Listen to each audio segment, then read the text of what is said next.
Bienvenidos a Endo Podcast, el podcast de la Asociación Colombiana de Endocrinología, Diabetes y Metabolismo. En este episodio hablaremos sobre el legado del tiempo con la doctora Claudia Monsalve y el doctor Santiago Vallejo. Este podcast es patrocinado por Laboratorio Sanofi. Bienvenidos. Advertencia: este material es exclusivo para el cuerpo médico. Todos los casos clínicos aquí presentados son únicos y es importante hacer su propia investigación. Hola para todos, bienvenidos a este nuevo episodio de la serie Venciendo el tiempo en diabetes, que debemos hacer hoy para cambiar el futuro. Mi nombre es Claudia Monsalve, endocrinóloga de la ciudad de Medellín. Estoy acompañada del doctor Santiago Vallejo, endocrinólogo de la ciudad de Pereira. Nuestro episodio de hoy es el legado del tiempo en diabetes. Santiago, ¿cómo estás? Hola Claudia, muy bien. ¿Y tú? Muy contento de estar compartiendo este espacio contigo y con todos los colegas que nos escuchan. De verdad, para nosotros es una alegría poder discutir con ustedes de lo que es la diabetes y el cuidado de los pacientes. Santiago, te quiero hacer una pregunta muy especial. ¿Hay algún estudio, sobre todo de los países en desarrollo, de países como el nuestro, que nos hable del control glicémico a lo largo del tiempo, de lo que ha sido la historia del control en los países subdesarrollados y si tenemos un buen control o no históricamente? Sí, Claudia, de hecho, el año pasado se publicó el resultado del estudio IDM-PS. Esta es un estudio que responde a una sigla en inglés que se habla del estudio de prácticas en el manejo de la diabetes a nivel internacional. Se empezó de manera interesante en el año 2004 y abarca las prácticas en el manejo de la diabetes en 8 olas de cortes transversales, es decir, que se hizo el seguimiento en 8 momentos del tiempo desde el inicio. Y como tú bien lo decías, es muy interesante porque allí se incluyeron prácticas clínicas alrededor de la diabetes en 49 países, dentro de ellos 8 latinoamericanos y por supuesto nuestro país Colombia. Se incluyeron más de 66,000 personas con diabetes tipo 2. Y las cifras que nos encontramos en este estudio son realmente alarmantes, porque después de todo lo que nos hemos pasado la vida discutiendo sobre la importancia del control glucémico, reflejado en niveles más bajos de hemoglobina glicosilada, y en este estudio se consideró un adecuado control, la hemoglobina glicosilada estándar en 7%, nos hemos encontrado como, por ejemplo, en el año 2005, en este estudio, solamente el 36% de los pacientes estaban consiguiendo esta meta. Similar en el 2006, el 35% de los pacientes, pero resulta que en lugar de ir mejorando, como es lo que esperaríamos con la llegada de tantas terapias nuevas en diabetes, por ejemplo, resulta que en la más reciente de las olas de la medición, entre el 2016 y 2017, el control se dio en el 30%, es decir, solo 1 de cada 3 pacientes estaba llegando a la meta. Es decir, que el control glucémico sigue siendo subóptimo en los países en desarrollo, como lo decía, a pesar de la introducción de múltiples terapias y de los varios años de seguimiento. Y me gustaría entonces ya que pusiéramos nuestro foco de manera especial, Claudia, en Colombia. Acabamos de hablar de un estudio en el que Colombia aparece, pero ¿cuáles son los datos de nosotros? Bueno, la información que nosotros tenemos es la que proviene de la cuenta de alto costo, que cada año saca un informe que se actualiza más o menos a las fechas de junio, julio, y donde nos dan una información confiable porque la información de diabetes es de obligación de reporte.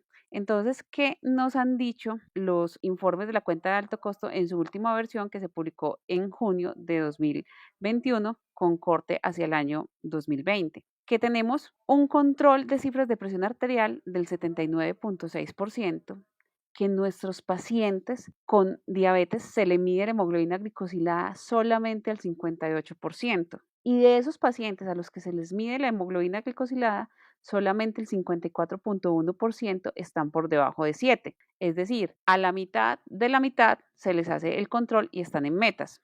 Entonces, tenemos problemas para lograr mediciones adecuadas en todos los pacientes. Por ejemplo, de medir la creatinina solamente se hace en el 67% y la albuminuria solamente se hace en el 17.7% de los pacientes. Los pacientes que tienen metas de LDL por debajo de 100 son el 54% y solamente un 24% de los pacientes tienen un peso normal con un índice de masa corporal entre 20 y 25. Estamos en un control que está lejos de ser el ideal. Tenemos problemas de subregistro y problemas de información óptima y adecuada para nuestros pacientes. Eso es muy importante y quiero llamar la atención porque estas son cifras que nos deben preocupar, por supuesto, pero que son cifras al corte reciente. Pero esto cómo se traduce al futuro y precisamente llegamos al tema principal y es la hiperglucemia residual y el legado metabólico, es decir, esto, ¿qué significa para nuestros pacientes? Santiago, entonces, ¿qué es hiperglucemia residual? Porque cuando uno va a leer la definición, dice que es la carga de glucosa que impide el control glucémico a pesar de una adecuada insulinización basal. Pero eso suena muy teórico. ¿Tú nos puedes explicar en palabras sencillas qué es hiperglucemia residual y decirnos si es muy frecuente o no? Sí, es un concepto, Claudia, que es importante. Para eso me voy a devolver un poquito a retomar o a considerar mejor cuáles son las metas de control glucémico en diabetes. Ya hablábamos de la hemoglobina glicosilada, pero todos tenemos claro que la hemoglobina glicosilada, si bien es cierto, nos muestra un panorama global, amplio, grande, no va al problema específico de cada uno de los pacientes para la toma de decisiones. Entonces es ahí cuando nosotros, y sobre todo en pacientes en terapia insulínica, necesitamos hacer uso del automonitoreo, bien sea con el glucómetro tradicional o con la monitoría intermitente o continua, la que el paciente tenga. Y para eso debemos centrarnos en los valores meta de glucosa plasmática en ayunas, que deben estar entre 80 y 130 miligramos por decilitro, y la postprandial por debajo de 180 miligramos por decilitro. Entonces, teniendo en cuenta esas metas, podemos llegar al concepto por el que me preguntas, que es la hiperglucemia residual. Hablamos sobre todo de ella en pacientes que, como lo decías, vienen haciendo uso de una insulina basal como parte de su esquema terapéutico, porque ya vinieron escalando en terapia o desde el principio, como seguramente discutiremos más adelante en el siguiente podcast, vienen usando insulina basal y sabemos que la insulina basal la monitorizamos a través de la glucosa en ayuno. Pero a todos nos pasa con frecuencia que encontramos pacientes con la meta de glucosa en ayuno, entonces decimos, bueno, no es susceptible de aumentar la dosis de insulina basal. Sin embargo, su hemoglobina glicosilada no está en la meta. ¿Y esto cómo se explica? Pues porque definitivamente tienen que haber excursiones a lo largo del día.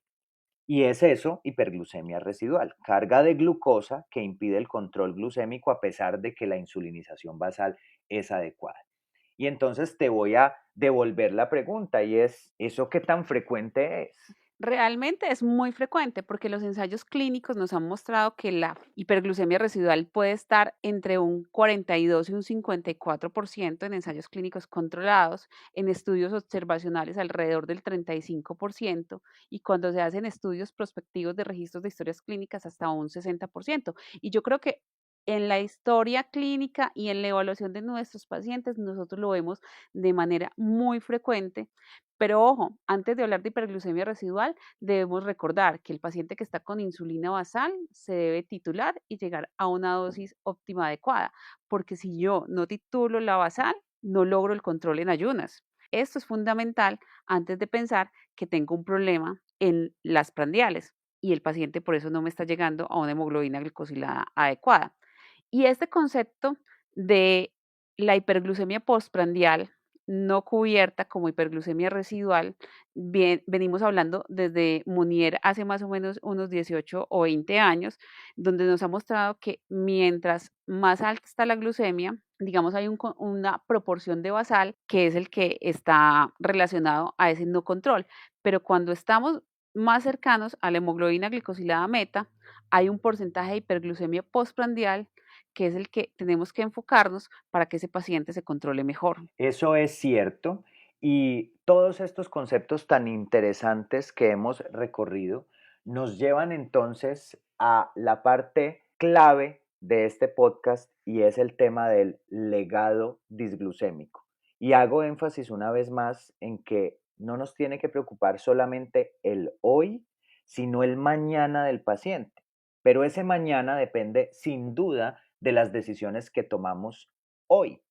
¿Qué es, Claudia, el legado disglucémico y eso qué impacto tiene sobre nuestros pacientes? El concepto del legado disglucémico es fundamental para esta discusión que tenemos. El tiempo de exposición al ambiente hiperglucémico, es decir, el tiempo que el paciente pasa con la glucemia elevada, el tiempo que pasa fuera de la meta, tiene una repercusión importantísima en el organismo del paciente que se traduce en el desarrollo de complicaciones crónicas. Por eso es que nuestro papel como médicos es vital en la toma de decisiones oportunas para que el paciente esté con una glucemia normal la mayor parte del tiempo y lo más pronto posible después del diagnóstico.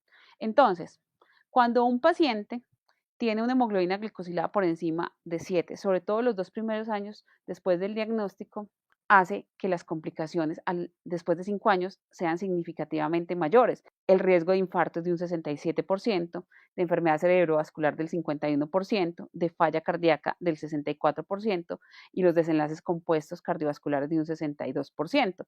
Entonces, cuando uno intensifica el tratamiento, retrasa las complicaciones de una forma vital para que no aparezcan a largo plazo.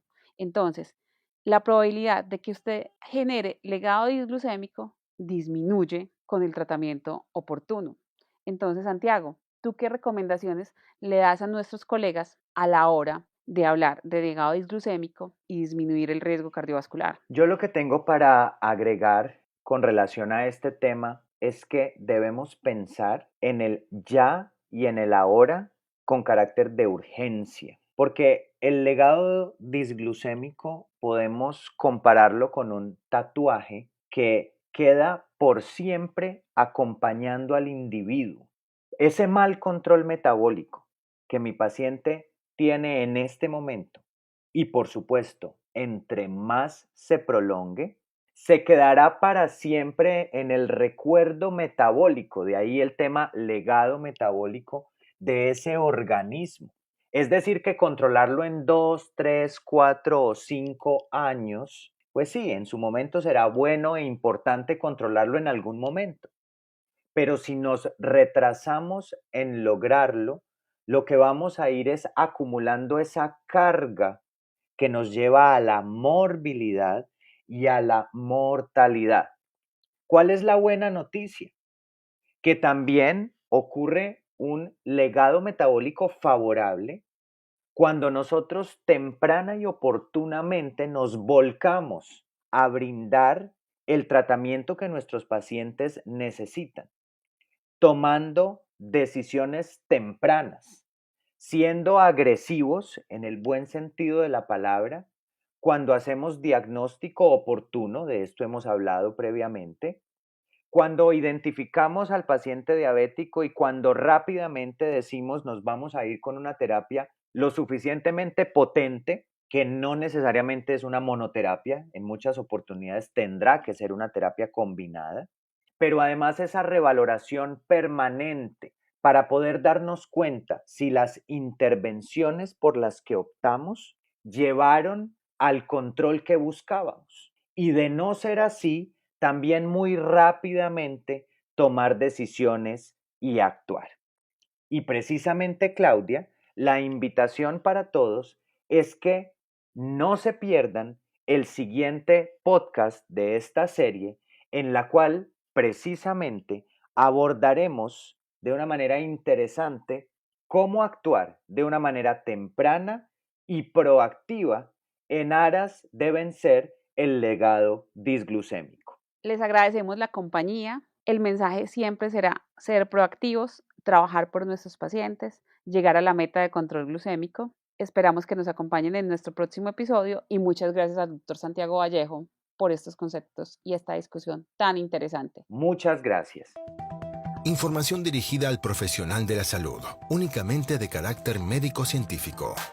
Sanofi no recomienda indicaciones que no estén contenidas en la información para prescribir aprobada de sus productos por la entidad regulatoria en cada país.